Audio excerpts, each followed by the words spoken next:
ഈ പൊടിയരി കൊണ്ട് കുക്കറിൽ എളുപ്പത്തിൽ അമ്പലത്തിലെല്ലാം കിട്ടുന്ന അതേ ടേസ്റ്റിൽ ഒരു പായസം ഉണ്ടാക്കി നോക്കിയാലോ.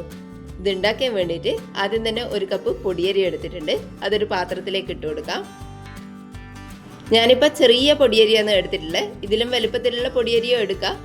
വേവാൻ എടുക്കുന്ന സമയവും അതിൻ്റെ വെള്ളത്തിലും വ്യത്യാസം ഉണ്ടാവുമെന്ന് മാത്രമേ ഉള്ളൂ. ഇതിനി നന്നായിട്ടൊന്ന് കഴുകിയെടുക്കാം. ഒരു 3-4 വെള്ളത്തിൽ കഴുകിയെടുക്കുമ്പോഴേക്കും ഇതിൻ്റെ കളറെല്ലാം മാറി വെള്ളം നല്ല ക്ലിയർ ആയിട്ട് വരും. അതുവരെ ഒന്ന് കഴുകിയിട്ട് വൃത്തിയാക്കി എടുക്കാം. ഇതുപോലെ വെള്ളം നല്ല ക്ലിയർ ആകുന്ന വരെ തന്നെ കഴുകിയെടുക്കാം.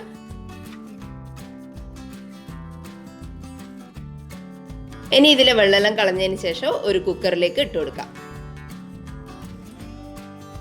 ഇനി ഇതിലേക്ക് നമ്മൾ അരി അളന്ന അതേ കപ്പിൽ തന്നെ 3 കപ്പ് വെള്ളം ഒഴിച്ചു കൊടുക്കുന്നുണ്ട്.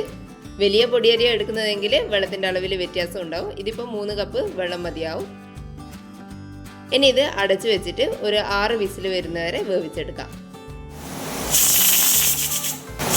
6 വിസിലിന് ശേഷം ഫ്ലെയിം ഓഫ് ചെയ്യുക. എന്നിട്ട് ഇത് ചൂടാറാൻ വേണ്ടിയിട്ട് മാറ്റി വെക്കാം. ഇനി ഒരു പാത്രത്തിലേക്ക് ഈ വലിപ്പമുള്ള ഒരു 3 ശർക്കര കട്ട എടുക്കാം. ഇതിനി ഒരു 1/2 കപ്പ് വെള്ളം ഒഴിച്ചിട്ടൊന്ന് മെൽറ്റ് ചെയ്തിട്ടെടുക്കാം. ഇതൊരു മീഡിയം മധുരമാണ്. നല്ല മധുരം വേണമെന്നുണ്ടെങ്കിൽ ഒരു 4 കട്ട ശർക്കര വരെ എടുക്കാം. ഇതിനി നന്നായിട്ടൊന്ന് മെൽറ്റ് ചെയ്തിട്ടെടുക്കാം. കുക്കറിൽ എയറെല്ലാം പോയതിന് ശേഷം ഇതൊന്ന് തുറന്നിട്ട് വെന്തിട്ടുണ്ടോ എന്നൊന്ന് നോക്കാം. വെള്ളമെല്ലാം നന്നായിട്ട് വറ്റി വന്നിട്ടുണ്ട്. നന്നായിട്ട് വെന്ത് വന്നിട്ടുമുണ്ട്. ഇനി ഇതിലേക്ക് നമ്മൾ ഉണ്ടാക്കി വെച്ചിട്ടുള്ള ശർക്കര പാനി അരിച്ചതിന് ശേഷം ഇതിൻ്റെ അകത്തേക്ക് ഒഴിച്ചു കൊടുക്കാം. ശർക്കര മെൽറ്റ് ചെയ്ത് കഴിഞ്ഞാൽ അതിനകത്ത് എന്തായാലും കുറച്ച് പുളിയോ അല്ലെങ്കിൽ പൊടിയോ ഉണ്ടാവും. അതുകൊണ്ട് അരിച്ചിട്ട് മാത്രം ഒഴിച്ചു കൊടുക്കാം. മുഴുവനായിട്ട് ഒഴിച്ചു കൊടുത്തതിന് ശേഷം ഫ്ലെയിം ഓൺ ചെയ്യുക. അതിനുശേഷം നന്നായിട്ടൊന്ന് മിക്സ് ചെയ്തിട്ടെടുക്കാം. വേവിച്ച ചോറും ശർക്കര പാനിയും തമ്മിൽ നന്നായിട്ട് മിക്സ് ആയിട്ട് വരണം. അതുവരെ ഇതുപോലെ തന്നെ ഇളക്കി കൊടുക്കാം. ഫ്ലെയിം ഒന്ന് ലോയിൽ വെച്ച് കൊടുക്കാം. ഇതിപ്പോൾ ശർക്കര പാനിയിലെ വെള്ളം മാത്രമേ ഉള്ളൂ. കൂടുതൽ വെള്ളം വേണമെന്നുണ്ടെങ്കിൽ കുറച്ചുകൂടി ചൂടുവെള്ളം ഒഴിച്ചു കൊടുക്കാം. പച്ചവെള്ളം ഒഴിച്ചു കൊടുക്കാണ്ട് ചൂടുള്ള വെള്ളം മാത്രം ഒഴിച്ചു കൊടുക്കാം. ഇത് നമ്മൾ കുറച്ച് കട്ടിയിലാണ് ചെയ്തെടുക്കുന്നത്. പായസം കുറച്ച് ലൂസായിട്ടാണ് വേണമെന്നുണ്ടെങ്കിലും കുറച്ചുകൂടി വെള്ളം ഒഴിച്ചു കൊടുക്കാം. നന്നായിട്ട് മിക്സ് ചെയ്തതിന് ശേഷം ഇതിൻ്റെ അകത്തേക്ക് 1 ടേബിൾ സ്പൂൺ നെയ്യ് കൂടി ഒഴിച്ചു കൊടുക്കാം. നെയ്യ് കൂടി ഇനി നന്നായിട്ടൊന്ന് മിക്സ് ചെയ്തെടുക്കാം. ഇടയ്ക്കിടെ ഇതുപോലെ ഒന്ന് ഇളക്കി കൊടുക്കുക. അടിക്ക് പിടിക്കാതിരിക്കാൻ വേണ്ടിയിട്ടും ഒന്ന് നന്നായിട്ട് മിക്സായി കിട്ടാൻ വേണ്ടിയിട്ടും ഇതുപോലെ ഒന്ന് ഇളക്കി കൊടുക്കാം.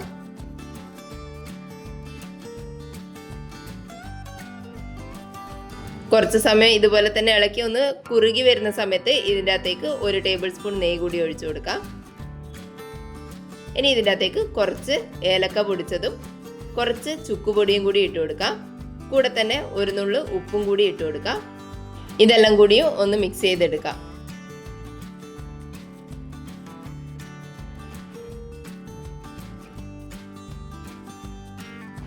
ഇതുപോലെ നന്നായിട്ട് മിക്സ് ചെയ്തെടുത്തിട്ടുണ്ട്. ഇനി ഇതിലേക്ക് ഒരു 2-3 തുളസി ഇല കൂടി ഇട്ട് കൊടുക്കാം. ഈ അമ്പലത്തിലെല്ലാം കിട്ടുന്ന പായസത്തിന്റെ ഒരു ഫ്ലേവർ കിട്ടാൻ വേണ്ടിയിട്ട് മാത്രമാണ്. ചേർക്കണം നിർബന്ധമൊന്നുമില്ല. ഇനി ഒന്നുകൂടി മിക്സ് ചെയ്തതിന് ശേഷം ഫ്ലെയിം ഓഫ് ചെയ്ത് കൊടുക്കാം.